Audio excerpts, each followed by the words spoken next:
In the realm of economics and history, one name stands out: Sanjeev Sanyal, an Indian economist, popular historian, and a guiding force shaping India's economic landscape. Born in Kolkata, Sanjeev Sanyal's journey began at St. Xavier's School and St. James School. He later earned his bachelor's degree in economics from Sriram College of Commerce, New Delhi. His academic journey took him to the University of Oxford, where he excelled as a Rhodes Scholar. Sanyal's contributions to financial economics started in the 1990s. Notably, in 2004, he co-founded the Green Indian States Trust, emphasizing sustainable development. His role as the chief economist for South and Southeast Asia at Deutsche Bank showcased his commitment to understanding and influencing economic landscapes. In 2017, Sanjeev Sanyal assumed the pivotal role of the principal economic advisor to the Indian Ministry of Finance. His expertise significantly shaped 6 editions of the Economic Survey of India. Recently, in 2022, he was appointed a member of the Economic Advisory Council to the Prime Minister. His books, including Land of the Seven Rivers and The Ocean of Churn, have not only received critical acclaim but have also become touchstones for understanding India's history. As the anchor of Economic Sutra on Sunset TV, Sanyal decodes economic and financial policies, making them accessible to the average citizen. Sanjeev Sanyal's perspectives challenge conventional narratives. Honors have followed his path, including the Eisenhower Fellowship in 2007 and being named a young global leader by the World Economic Forum in 2010. Recently, he received the Scotch Economics Award for Economic Policy in 2023. Sanjeev Sanyal is a Renaissance figure in India's economic and intellectual landscape. His contributions to sustainable development, economic policies, and historical perspectives have left an indelible mark on the country. We are privileged to welcome Sanjeev Sanyal to the 11th edition of the Pune International Literary Festival.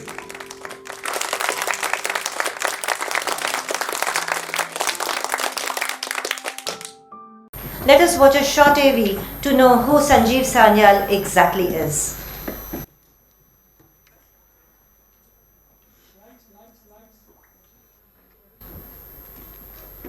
In the realm of economics and history, one name stands out: Sanjeev Sanyal, an Indian economist, popular historian, and a guiding force shaping India's economic landscape. Born in Kolkata, Sanjeev Sanyal's journey began at St. Xavier's School and St. James School. He later earned his bachelor's degree in economics from Sriram College of Commerce, New Delhi. His academic journey took him to the University of Oxford, where he excelled as a Rhodes Scholar. Sanyal's contributions to financial economics started in the 1990s. Notably, in 2004, he co-founded the Green Indian States Trust, emphasizing sustainable development. His role as the chief economist for South and Southeast Asia at Deutsche Bank showcased his commitment to understanding and influencing economic landscapes. In 2017, Sanjeev Sanyal assumed the pivotal role of the principal economic advisor to the Indian Ministry of Finance. His expertise significantly shaped 6 editions of the Economic Survey of India. Recently, in 2022, he was appointed a member of the Economic Advisory Council to the Prime Minister. His books, including Land of the Seven Rivers and The Ocean of Churn, have not only received critical acclaim but have also become touchstones for understanding India's history. As the anchor of Economic Sutra on Sunset TV, Sanyal decodes economic and financial policies, making them accessible to the average citizen. Sanjeev Sanyal's perspectives challenge conventional narratives. Honors have followed his path, including the Eisenhower Fellowship in 2007 and being named a young global leader by the World Economic Forum in 2010. Recently, he received the Scotch Economics Award for Economic Policy in 2023. Sanjeev Sanyal is a Renaissance figure in India's economic and intellectual landscape. His contributions to sustainable development, economic policies, and historical perspectives have left an indelible mark on the country. We are privileged to welcome Sanjeev Sanyal to the 11th edition of the Pune International Literary Festival.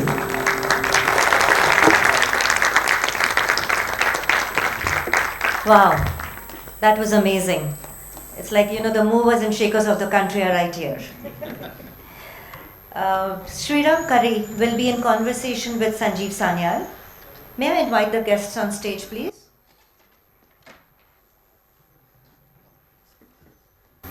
Sriram Karri's first novel, Autobiography of a Mad Nation, was longlisted for the Man Asian Literary Prize. He works as the resident editor of Deccan Chronicle.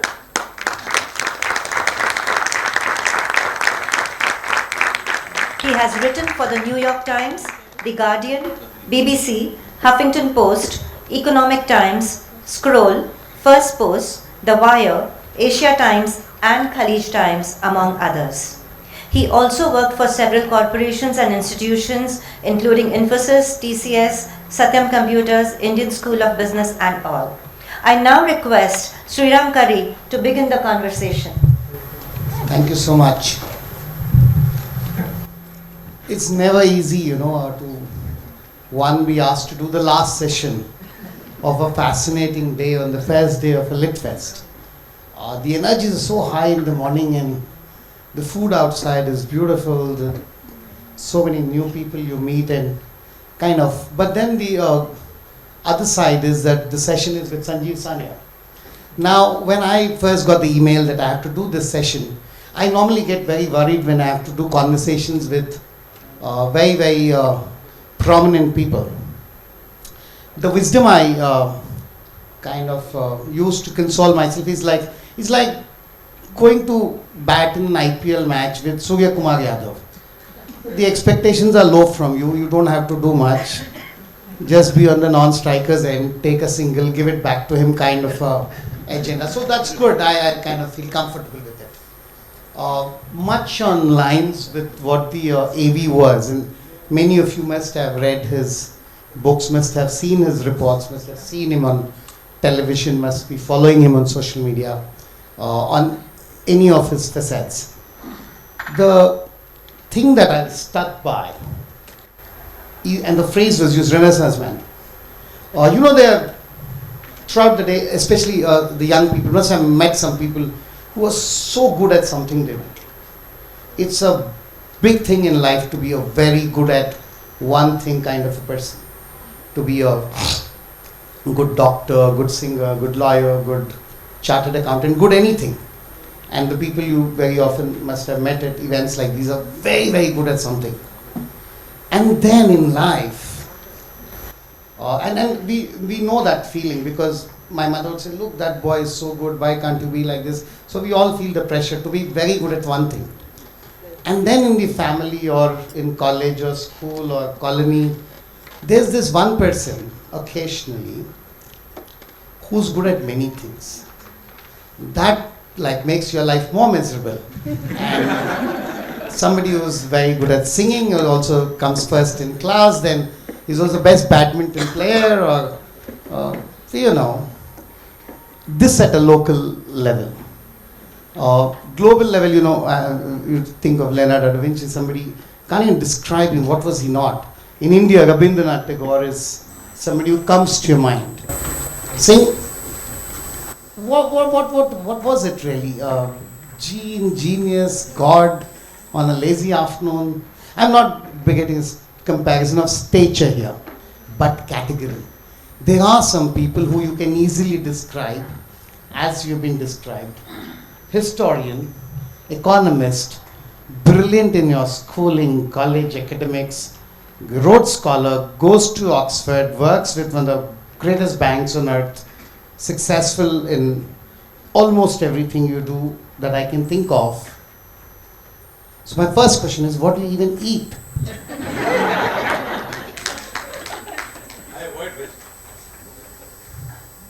I always avoid vegetables. You made me sound like Sharma ji ka beta. I shouldn't have listened to my grandmother when she said, eat your vegetable. So that's the first good takeaway for all of you. Don't eat vegetables. Don't tell your children, your nephews, nieces. And definitely avoid poha.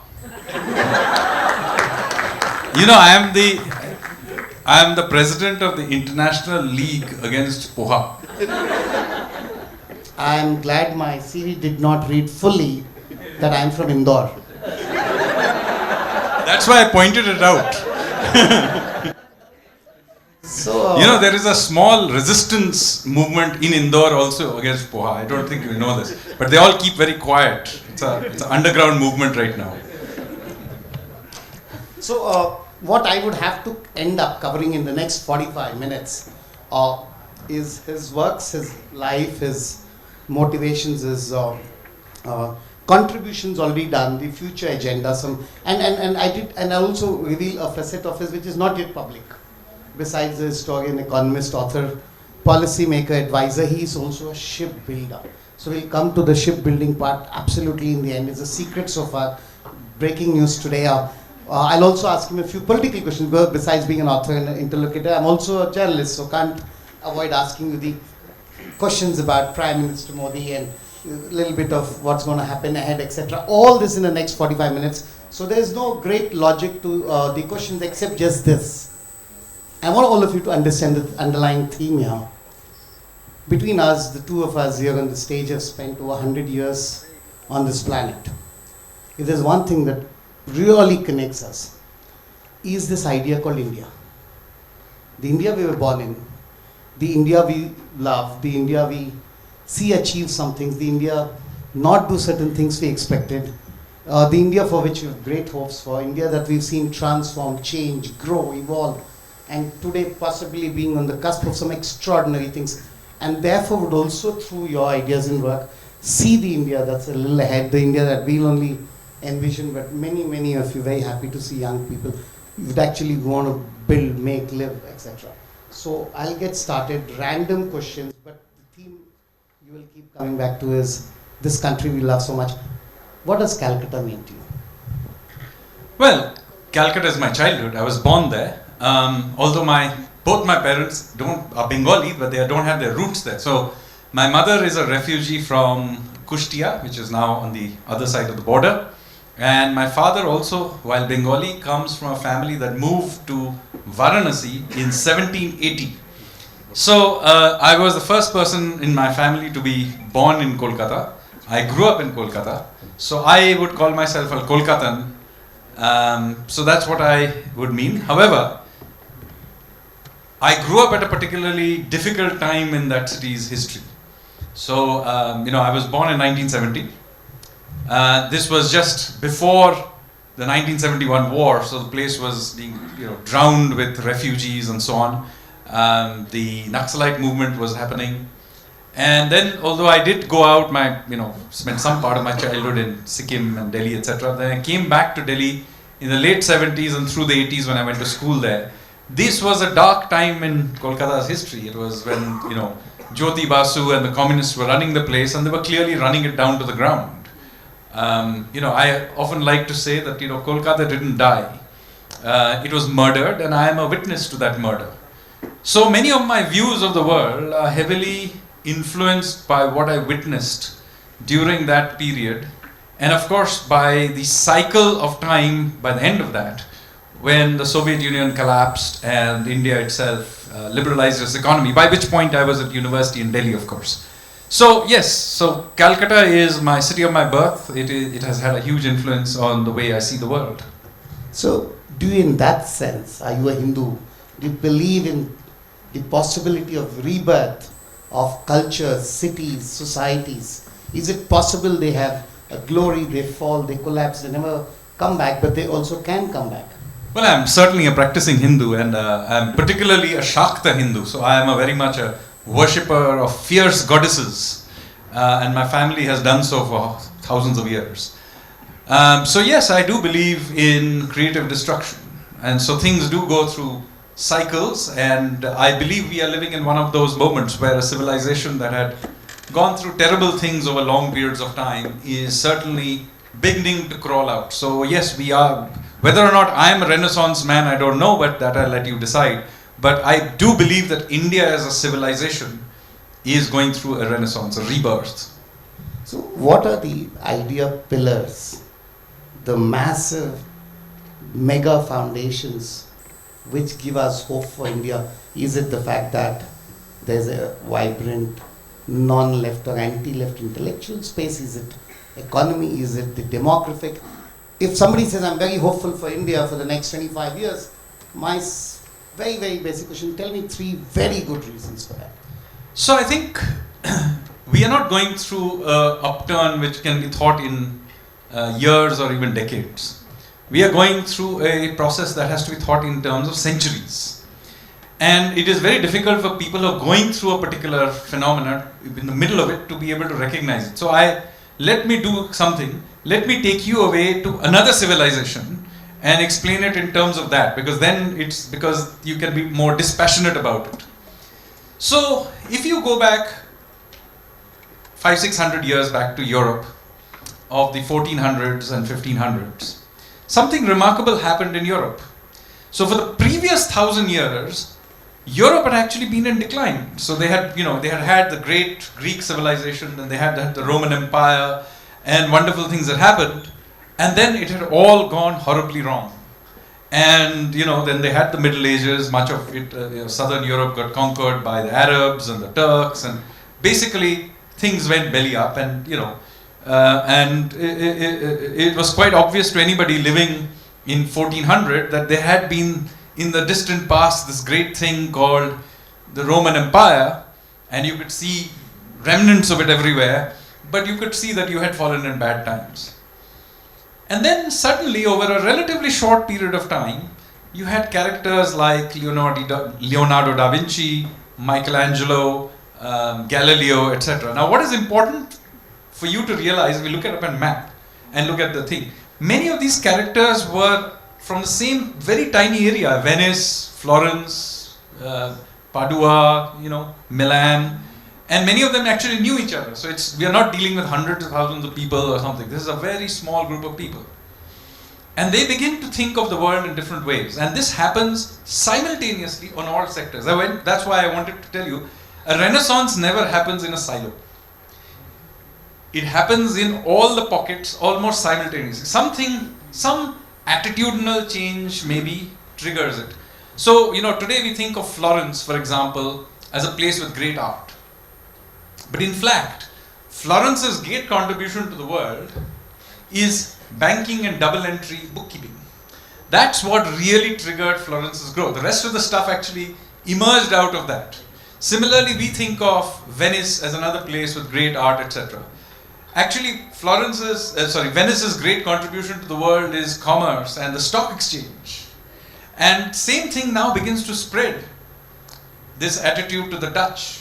And then it turns up in Elizabethan England. And again, in very short period, you have Francis Drake circumnavigating the earth. The same bunch of people defeat the Armada. Shakespeare is there at the same time. The East India Company that would later dominate the world is set up at that time. So at about the same time, all the switches flip in one direction. So now coming back to our own time, what is interesting about India today is that there is this extraordinary attitude of risk-taking that hasn't extended now for a long time. Why were all those people there in Europe doing this? They were doing this because they had suddenly, within a few generations, this attitude of risk-taking. Francis Drake knew Shakespeare and knew Queen Elizabeth I. And, they were all kind of hanging out together. So what I'm saying is that this attitudinal change in in risk-taking, in innovation, in our attitude to the world has somehow flipped. At least that's what I think I can feel. So, the same dynamic that causes people to do startups is the same dynamic that causes people to begin winning medals in the Olympics. It's the same dynamic that allows suddenly an explosion of creative, interesting literature that's being created. 15 years ago there were hardly any literature festivals. Then Jaipur turned up. Now every place has one. There are lots of new writing, some of it may be good, some of it may be garbage. Doesn't matter, but there is this upsurge of innovation that is going on. And that shows through, you see it everywhere. So when I go to, for example, a university today, the old thing was the bright kids in the class either wanted to go to America or they wanted to sit for UPSC. This is all changed. In any class in top universities or even mid-level universities, the majority of kids want to do all kinds of things. Maybe you want to start startups. That's very popular, particularly if you go to the technologies institutions. But there are people who want to be writers, somebody wants to do photography, somebody wants to be a wildlife something or the other. And people are doing all kinds of things. Now that is a real breaking up that is happening right before our eyes. My own family that has happened. My eldest son is a mixed martial arts fighter. Right? He's India #1. He's in the top 10 in the world. Not something you would normally expect the Prime Minister's Economic Council's son to be doing, but does so. So this flipping, this risk-taking attitude we have, that is something that is fundamentally changed in India. And that's why I think this is genuinely a renaissance. I think that deserves a big round of applause. Now I really want to ask all of you, how many of you do think that India is on the cusp of the start of an era of exceptionalism? Almost everybody. And to all you young people, do you promise at least 2 times in the next 30, 40 years in your life, you will do something extraordinarily risky and stupid? Make it 3 and... Why only the old young people? Hello? हम लोग भी कर सकते हैं.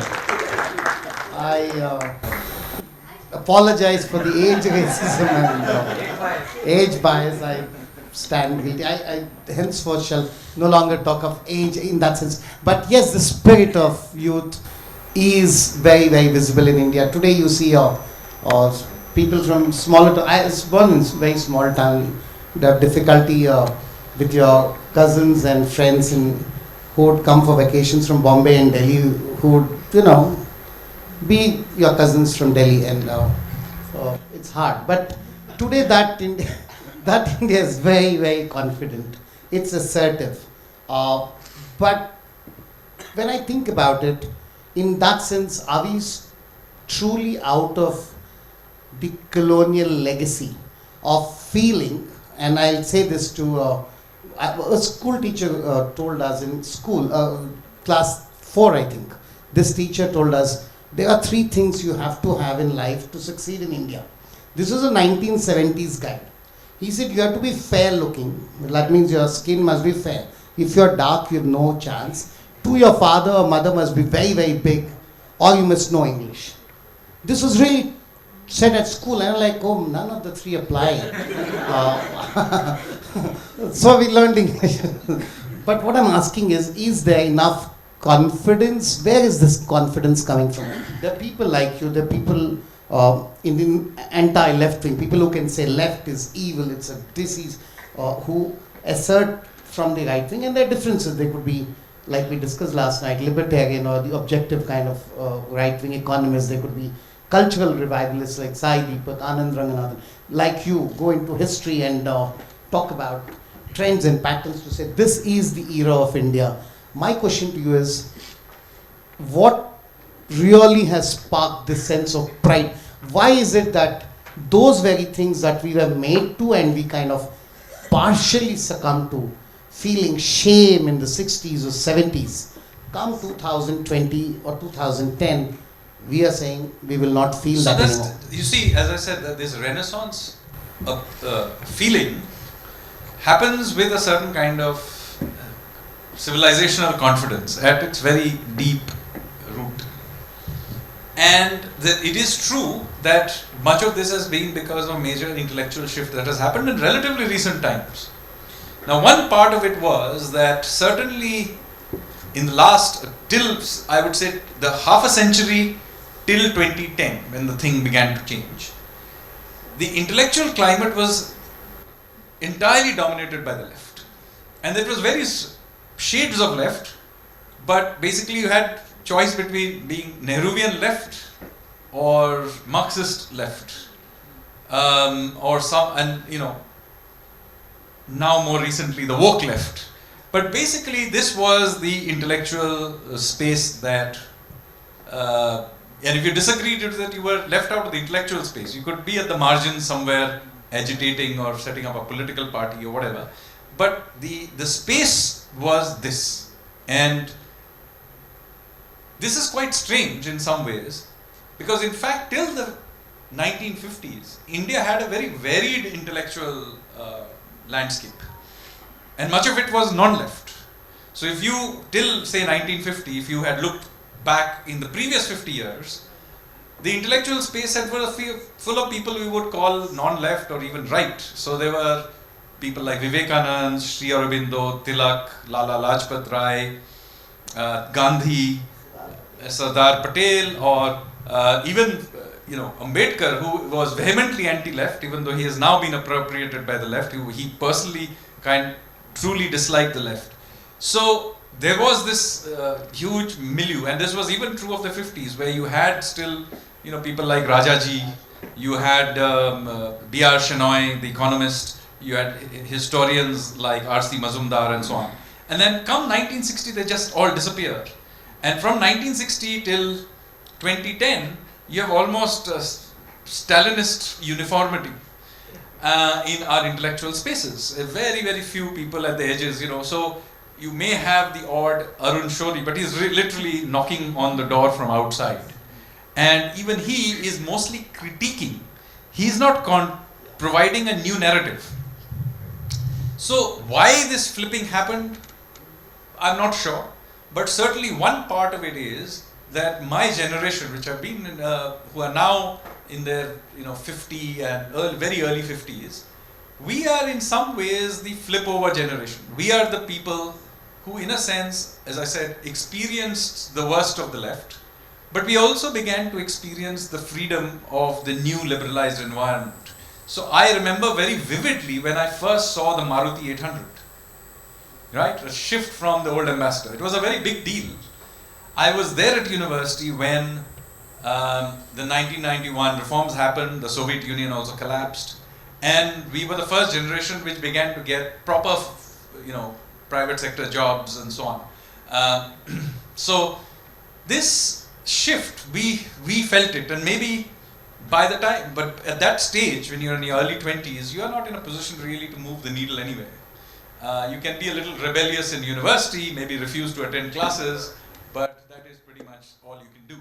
So it's only when we became maybe in the late or mid 2000s, near in our 30s, we began to actually write and assert ourselves, and there was enough of us around to feel that we are not the only people.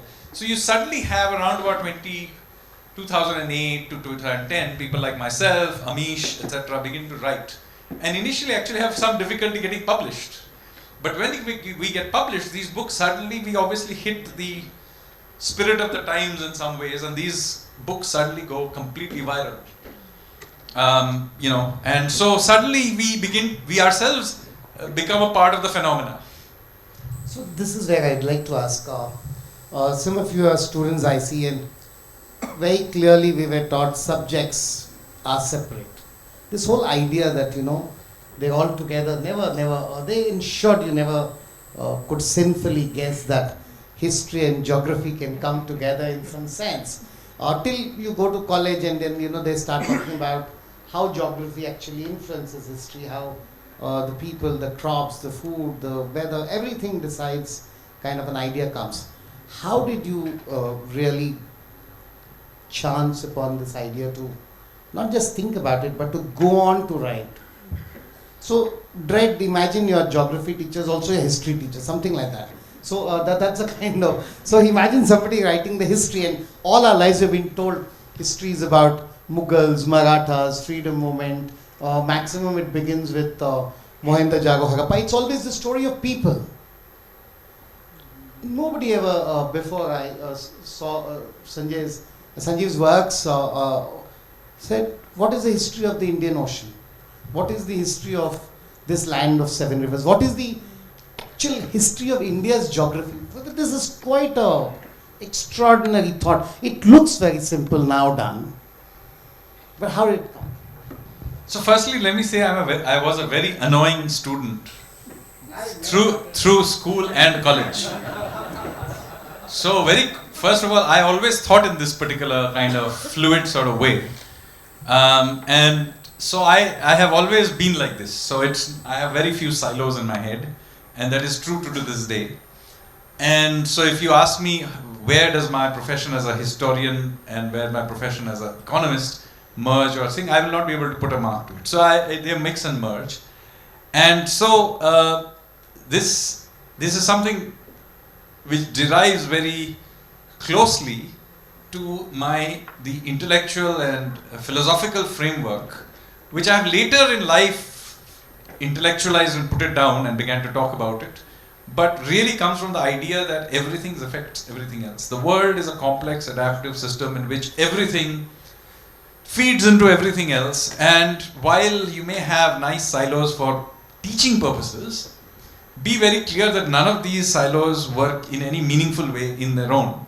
So politics affects economics, economics affects politics, politics affects history, history affects economics, economics affects cities and geography, the cities and geography affects politics, which then affects history.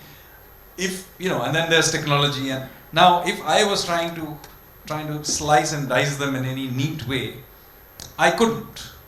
And one of my problems, by the way, of monotheistic thinking, and specifically Marxist thinking, is that it has this very linear view of how the world pans out. Everything is about a particular kind of conflict. There is this thesis and an antithesis. And through this dialectic process, the world moves forward. Now, it's something that I literally revolt against intellectually. Because to me, that is precisely what doesn't happen. So, my own view is that everything influences everything else. 2, the world is not deterministic. There is no obvious direction in which the world goes. Even the fact that we are going through what may appear like a renaissance does not mean that we will succeed. Okay? This is an opportunity. It is not something that's in the bag. And so this is a very important part of how I think about the world. And today, of course, there is a huge amount of literature on this called complex adaptive systems, which in turn is derived from chaos theory. But in fact, this idea is very strongly embedded in a lot of Hindu thought, particularly Shakta Hindu thought. If you go and look at Shaktism, unlike some branches of Hinduism which are more linear, in which, for example, you have layers which are much more linear, like you have tamas and rajas and then sattva, and it's a linear progression. The Shaktas do not look on the world like in this form at all. We will always say that it is the mix of the two and how they interact that drives the world. So we actually worship all 3 goddesses. It's called the Tripura Sundari. And this is very important to us. We do not necessarily see sattva as something necessarily good in its own right, and tamasic something bad in its own right. All 3 all 3 of them in its pure form are bad, and it's in the mix that it is good. So you can see that my intellectual format is derived from maybe this this So- very strongly Shakta-driven worldview. So, if economic liberalization was one pillar we can agree upon, and we all can feel it in our own lives, most people who are of our age, our parents would have typically worked in a government kind of sector, or would have been a farmer, or some kind of a traditional profession, and you would have been told in your early days, prepare for this exam, depending on how good or bad you were told to prepare for the bank or the railways or the IAS or the and so on and so forth. The fact that you could work in a company, leave a job. I remember in 1991, before at that time the elections not yet announced, or March 91. And I met somebody from Europe, and first thing I asked him, oh, so you're on a vacation? He said, no, I just quit my job for 6 months, I'm going around. 1991. I was like, will this guy get a job again when he goes back? What will happen to him? See, he was from Switzerland. And I was shaken. For me, the idea that you would meet somebody from a context of confidence who will say, I quit my job, I want to see the world, I'll go back, I'll do something. That was how hard it was for any Indian in 91 to think of. Today I can say, I worked in, they read my thing, which also meant I quit many jobs, There's a joy when you say I'm resigning, that is, it's like waiting to tell your boss that. So there is this confidence, it's economic. There is a sense that the second is a sense of confidence we are getting in our own history. And that's because for 40 years we were taught a set of people who told us a kind of history, and its conclusions were very clear. They were to our disadvantage. Some people, including you, are turning it around. It's quite a project. And I think the understanding that my ancestors were not who I was told all this while they were is a fascinating thing. A kind of revival in our religion, not religion in a ritualistic sense perhaps, but people are more keen to learn the Vedas today, reinterpret Ramayana, Mahabharata, understand more of it. And that clearly is a second powerful pillar to this Renaissance. We'll start seeing it as an edifice that will last. So how important, now that we know the value of the economic, how important is this cultural thing? And Very important. Are there dangers? And this is a question I'll keep coming. Can a religion held passive for so long find confidence in a very quick time and not have political repercussions to the disadvantage of somebody else? So as I said, one of the problems with complexity theory is that I am never sure of where the world will go. So with that caveat, let me say that there is no doubt that we did have a particular view of history that had been foisted on us, not just by the Europeans, even earlier by the Turks and Mughals and so on, in which effectively we were given the impression that we were a people who were meant to be dominated. So, Churchill very clearly states that, there is no such thing as India. It's no more united a country than the equator. And you in fact have a completely new theory called the Aryan invasion theory that is completely invented out of thin air. And we are told that, that civilization you guys are all proud of, what? Even that was given to you by white people. And by taking over your country, we are just giving you a software update. So be grateful.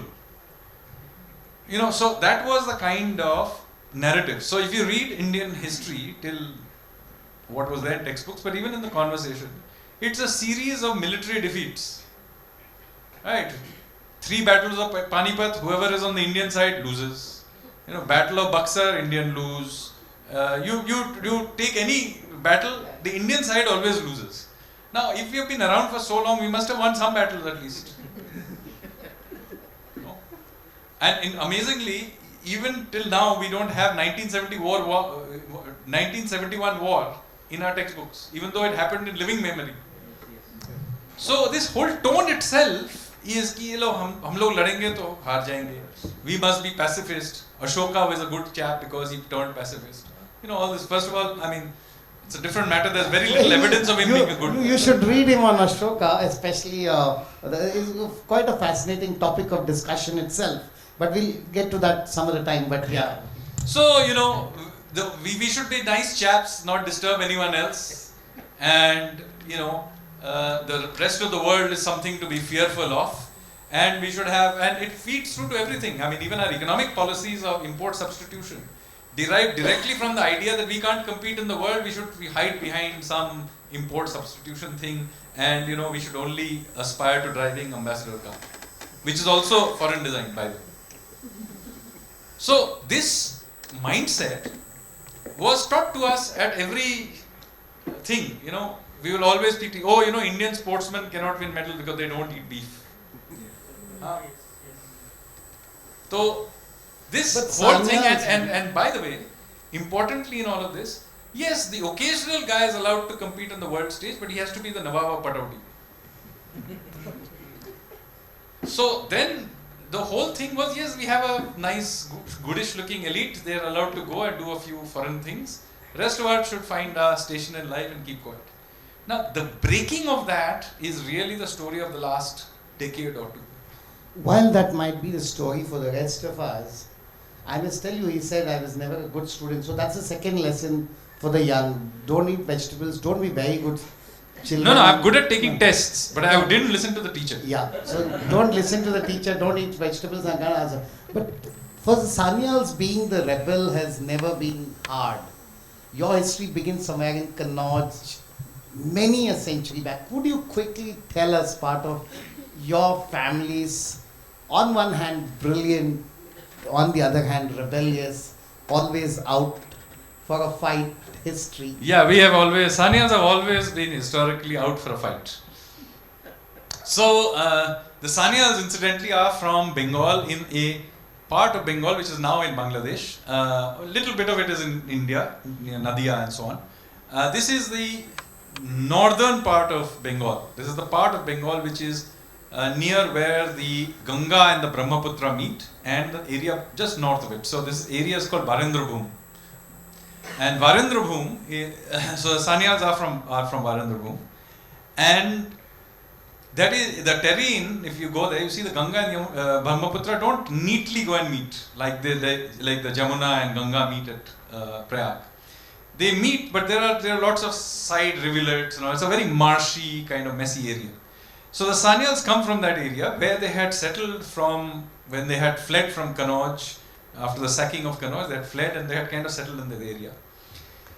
And by the 14th, 15th century, which is the earliest we know clearly of the Sanyals floating around in that area, they became infamous by the Turkic rulers of that time and known as Pandit Dakat. So why were we the Pandit Dakat? Basically, we were guerrillas. And we had the leader of the thing was called Beni Madhav Rai. He was also a Sanyal, and he was the leader of the Sanyals. And they were infamous for making guerrilla raids on the Turks, or later on the Afghans, and finally the Mughals as well.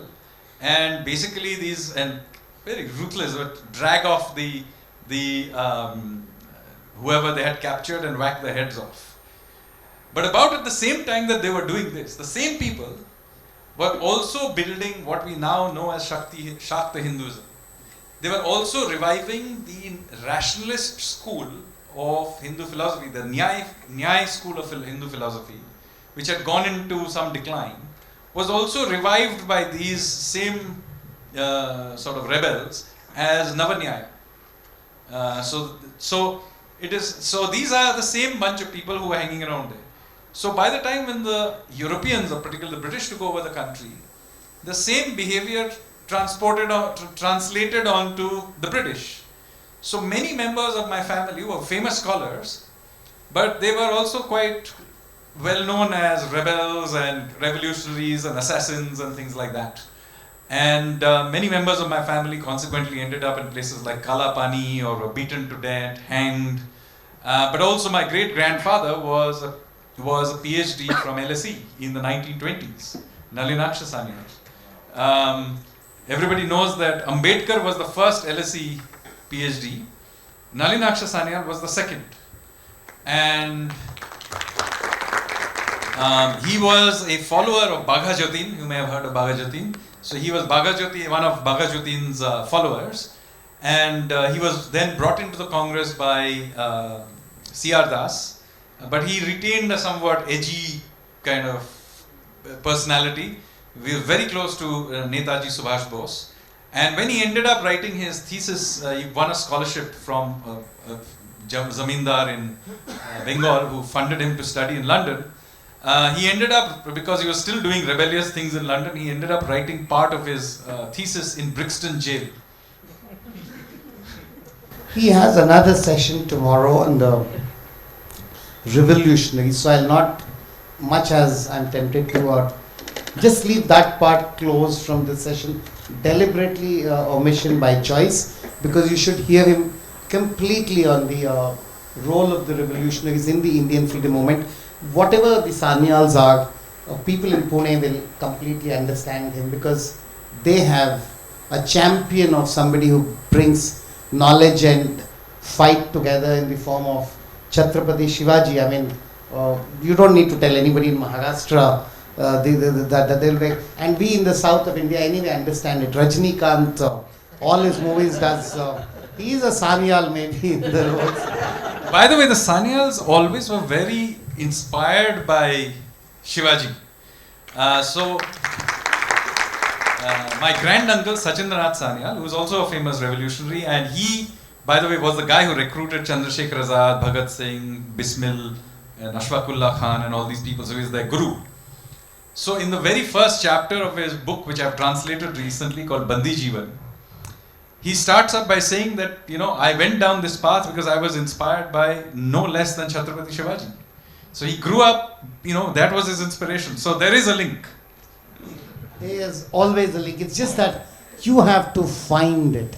For that you need curiosity, for that you need discipline. But, and this is where I come to this aspect of being an all-rounder.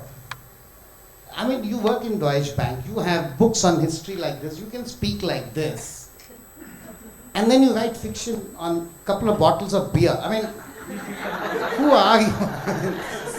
Seriously, I mean, between going for a meeting with Prime Minister Modi and writing reports to be released the day before the budget and addressing serious theories. Let me tell you, Rick, it's called Life Over 2 Beers. For those who have not read this book.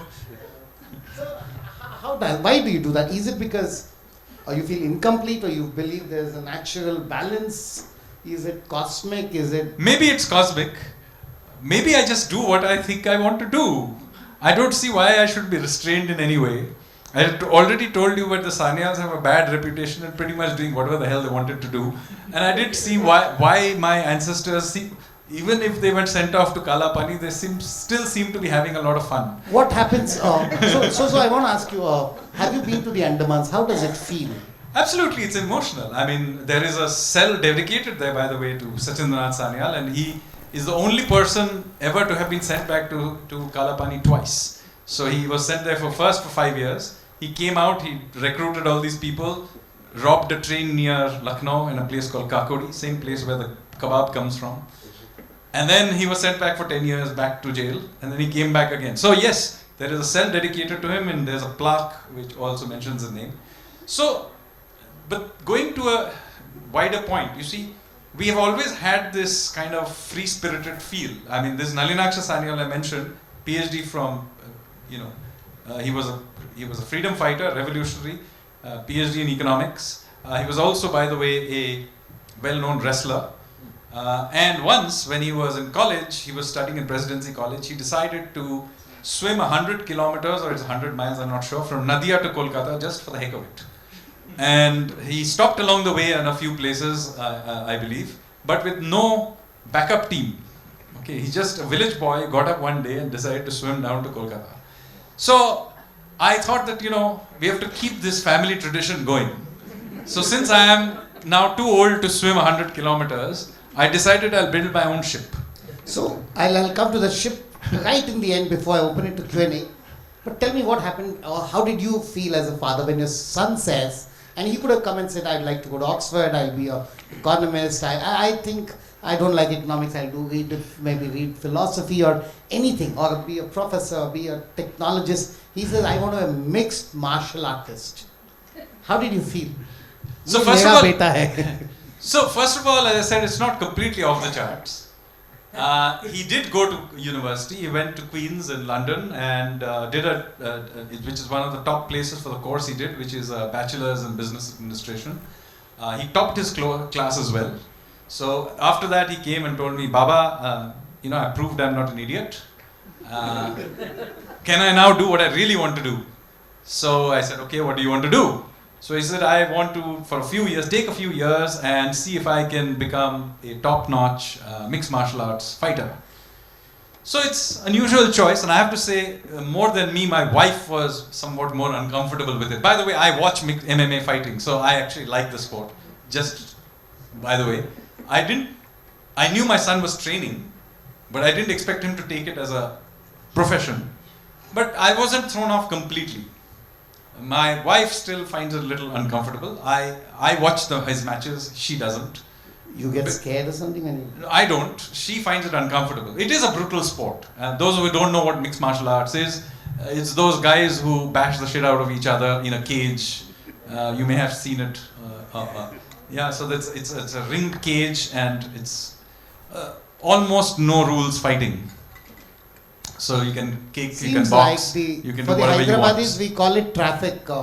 If you drive from my office to house, now I didn't know it was called mixed martial art. That's all. Yeah, so he's taken that up, and so he really became serious in July, August of 22, because that's when he finished his course. And in the course of the last 18 months, he has become India #1. And so this year he won the national championships, and then he did the world championships just a few weeks ago, and he got to the quarters, so he's in the top 8 in the world now. So that's what he's doing.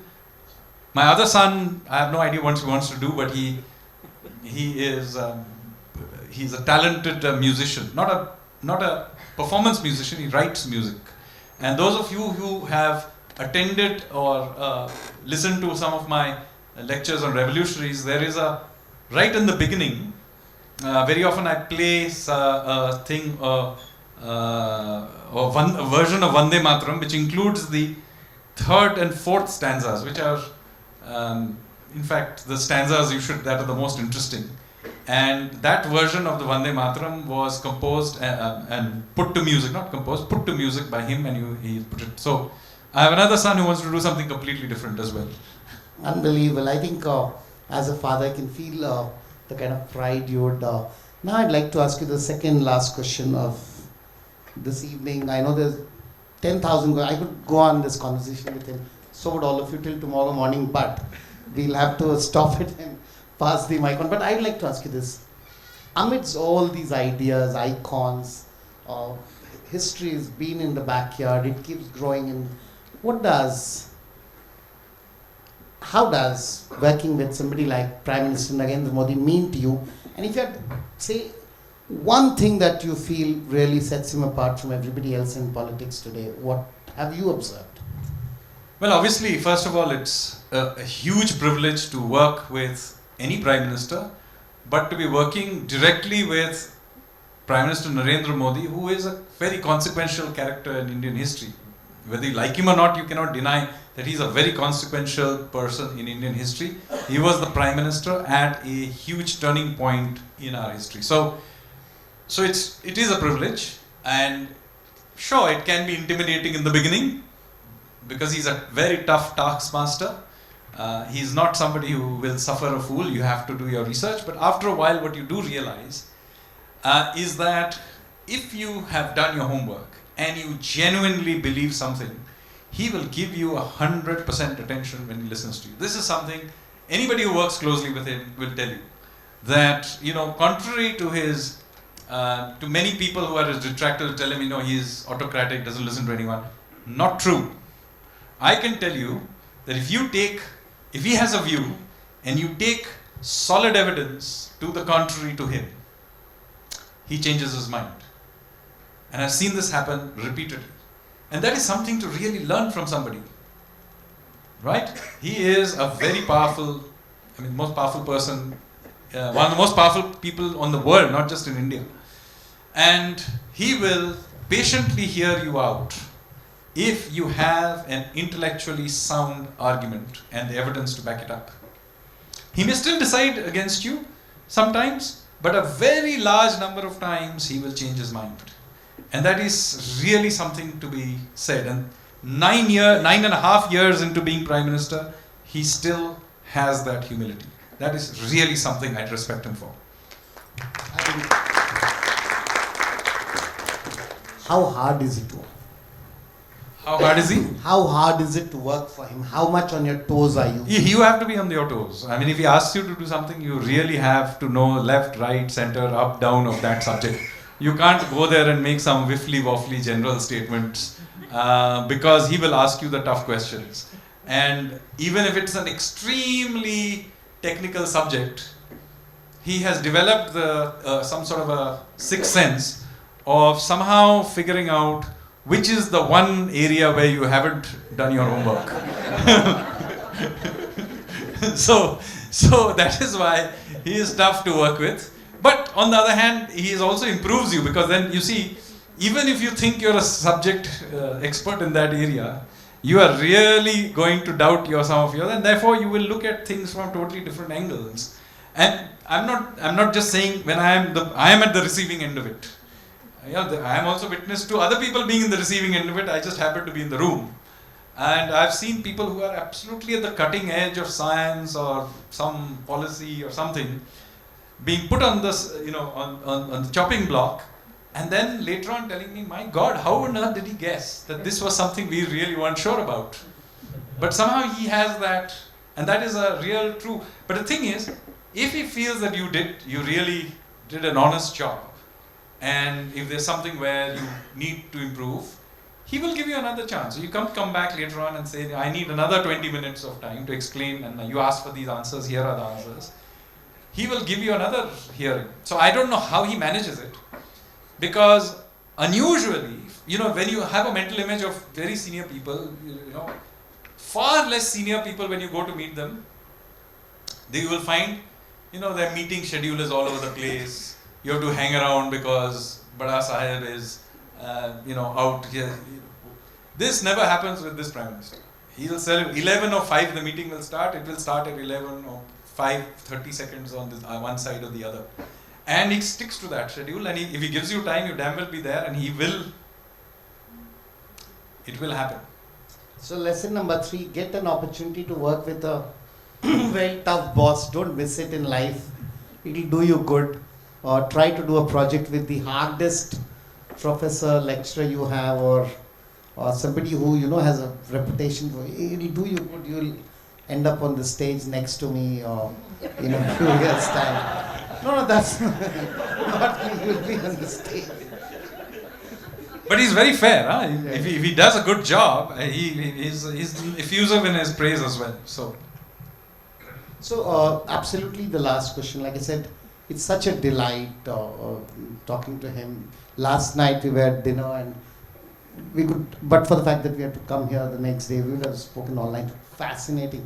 There's not even the tip of the iceberg. There's a tip of the iceberg. So please, no matter how fascinating he is in his conversations, it will not be a substitute for the experience of reading his works. So some of you who may not have read, please get your book. Of course, get your selfie or autograph, but read the books.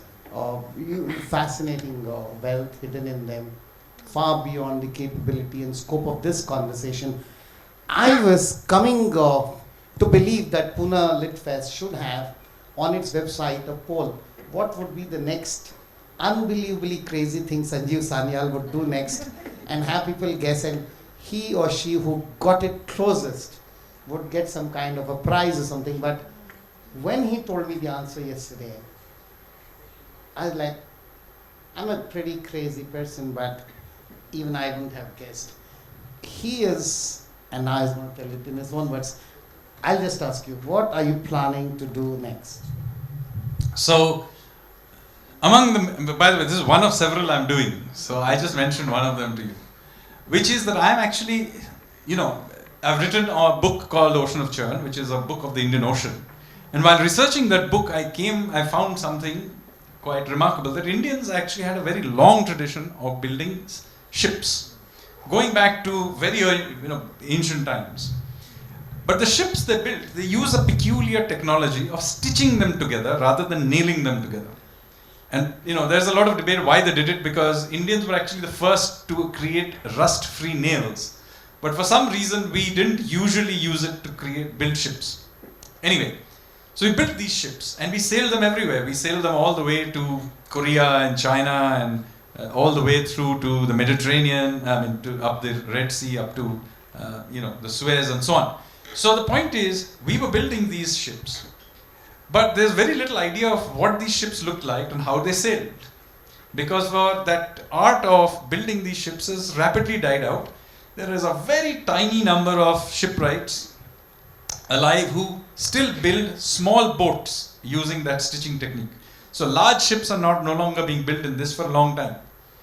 So I said, why don't we do one thing? Before this completely dies out, let's grab hold of these last few guys who are building these small local canoes and ask them to see if what they do remember of their traditional art, and build a proper big ship for the first time in generations. So I began to investigate this, and so I began to look at what books were there. So there's a Raja Bhoj, for example, in the 10th century had written a book called the Yukti Kalpataru. So I read that up. I looked for depictions of these. So there are some sculptures, there are paintings. And then I found this great painting from the 4th or 5th century in Ajanta, which depicts a big merchant ship, which is obviously a sea-going ship with sails and everything. So we said, hey, why don't we just build one of these things? So for some years I built a sort of sketch of it and went around and tried to convince various people, till finally I began to be able to convince very senior people in the system that, look, it might be a good idea to do. And one thing led to the other, and now what is happening, I am, with the support of the Ministry of Culture, building a ship like this in Goa as we speak. This ship will get built over the next 1 year, and then we will spend... Without a single nail, stitched by a technology not tested to this size in centuries. It's not over. Wait. Yeah. Now, remember, stitched ships of some site were built till the 19th century also. But the ship I'm building is from the 4th century, and I'm going to be true to it. So there were certain technologies that came afterwards, like for example the rudder. The Ajanta ship does not have a rudder, it has a trailing oar. Now trailing oar ships have not been built in over 1,000 years. We have lantine, these triangular sails now are the common sails that are used in ships. This era ships did not have a lantine sail, they used to use something called a square sail. So I'm going to use a square sail. So I'm going to use all the ratios and proportions and things that were there, other than some safety equipment that I will carry, which I will be modern. I will by and large use ancient systems. And then of course I'm going to sail it. And the Indian Navy has agreed to contribute 10 sailors and 1 captain for the project. And we will perhaps sail it first from our west coast to Oman. And then the idea is to sail from Odisha, which was called Kalinga in the ancient times, all the way to the island of Bali. So you're recreating and the person who asked the best question here will be giving a ticket to that person. Do we have any questions? It's 3 months on a ship without any air conditioning, let me warn you. Everybody will be scared. And sorry, before if there was a movie made on you, I hope, whenever they make a movie on you in Bollywood, who would play your role? Good God. Okay, while you I like to play it myself. In answer to a question in the last session, Anuragava said, trust the translator, and in this, the summary is trust the Sanyals. Can I have a I never let other people have fun. Many people ask me, okay, you build the ship, etc., etc. And then I tell them, I want to sail it myself. most people can take it up to the point of building it, but they somehow are shocked that I want to sail in it. So I always say that, look, if I went through all the trouble of building the damned thing, I'm not doing it to allow somebody else to have fun with it. Right? So, the same thing. If somebody is going to make a movie about me, I'm damn well going to play the lead role. I think that's a attitude, I think, that would have been considered rude and arrogant 20 years ago, impossible 40 years ago. I'm happy to report at the Pune International Lit Fest, concluding moments of day one, that this indeed has become the attitude of most Indians. And I think that is the final pillar on which we can say India's time has truly come. And the time must also be to take the mic around. Just give us your name, ask questions. Do not give speeches disguised as questions. My rule for all questions is, your question must be a single sentence ending in a question mark. So begin with what, why, who, what. Don't tell us what he's already told us. Single sentence ending in a question mark, rule for the questions. Anybody? Yes. Yes, sir. I'm Rajiv Prabhu. My question is, after 2014, have we moved away from the Gandhian, soft Gandhian philosophy, especially as far as security and geopolitics and foreign affairs is concerned, to Hindutva and Hindu Swaraj kind of a movement in the foreign policies? Well, you'll have to decide that. Let me say that nobody has accused a Sanyal of being Gandhian. Never. And so now, what is widely true? You see, look, we are influenced by all kinds of ideas. So I cannot speak for, I'm not speaking here for the government or any such thing. But I think for the country as a wider, we certainly have now a wider and more aggressive view towards the world and about life in general. And I think it is true that we now derive a lot of our ideas, and as I said, I'm not speaking for the government, I'm speaking to us as a people. We now derive our ideas from a wider gamut of influences, and Gandhi still influences many people, but it is true that, for example, many of my own ideas are much more derived, say, from Kautilya, who can also has a claim to being the father of the nation in a sort of way. And from Shivaji Maharaj, who also is a father of a nation of another time. So we have many influences through our history, and I think one of the points about rediscovering our past is that we have stopped rediscovering our thinking of our past as something that is somehow is modulated through the prism of a Gandhi Nehru kind of view of the world. We take our history and the way we deal with the rest of the world has now a more varied and I would say more wholesome approach, and sometimes more aggressive approach too. Yeah, the young lady there. Please, ma'am. Hello sir, my name is Aditi. First of all, very honored listening to you, and we couldn't get enough. But my question is that when you talked about the rebirth of India now in this age, that what about the inner layer of our country, mostly the rural India? They are still in the dark ages, you know. So what is your take on this? Especially when the other developed economies are calling us a developed country, but are we? We are not a developed country in rural or urban area. We have an aspiration to be one. So just because we have started on this path does not mean that we have reached the end. So first of all, we have just now begun to climb the stairs. Long way to go. But that does not also mean, on the other side, that somehow our rural areas are unchanging, dark ages, India lives in its villages. I don't believe that. In fact, if you take a long history, India has gone through many cycles of ups and downs. In fact, India also invented cities. So India does not live in its villages. It depends on which time of history you take. India has, at various points in its history, in fact, in the Bronze Age was an urban civilization. So, point I'm making is that I don't believe India is on the same track. Some parts of rural India are actually rather advanced. some parts are not. Some parts of urban India are actually horrible. So it is not, I think, the gap in India is not, in my view, between urban and rural. There are parts of rural Himachal or rural Haryana, or rural Kerala, or rural Karnataka that are reasonably prosperous. And there are pretty nasty places And a pitch in Telangana. and in Telangana. Okay, yeah, okay. Yeah, I mean Hyderabad certainly is pretty cool. I haven't been so much to rural Telangana. Yeah, certainly urban Telangana is pretty advanced.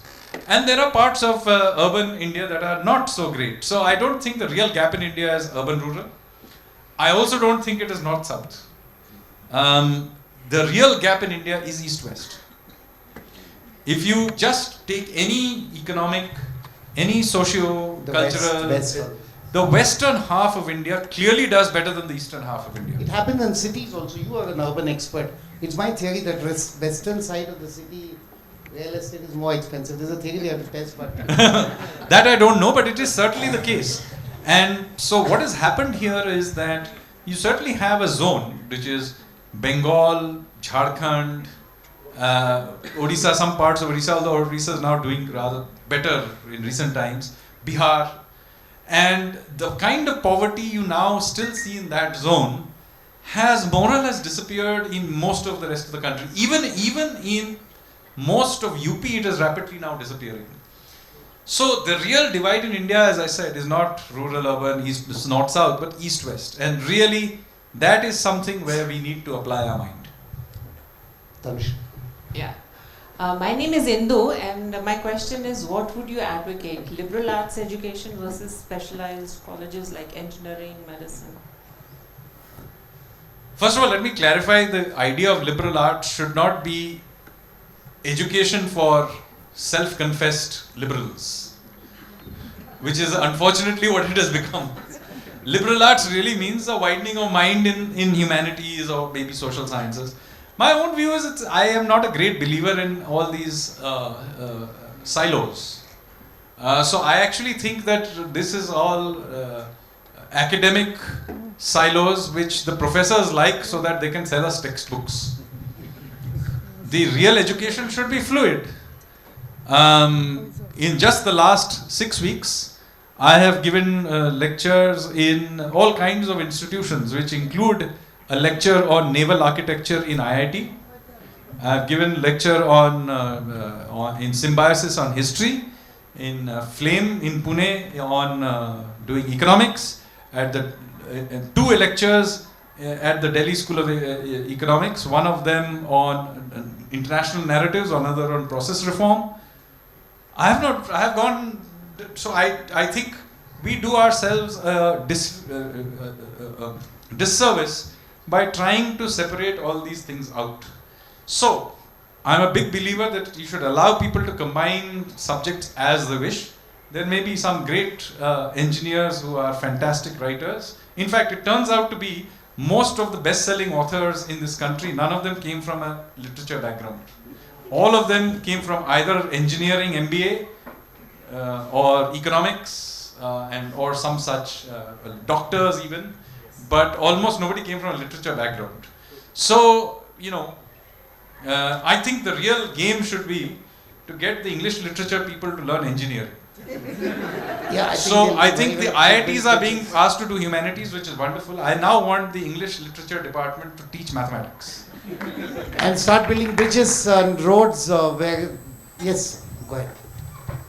Thank you so much, sir. Enjoyed listening to you, both of you. My question to you is in perspective of effect of history on society and individuals. Would you be the same person if you would not have heard anything about history of Sanyals before you? Or do you think a positive knowledge of the history contributed to who you are? So maybe it did and maybe it didn't.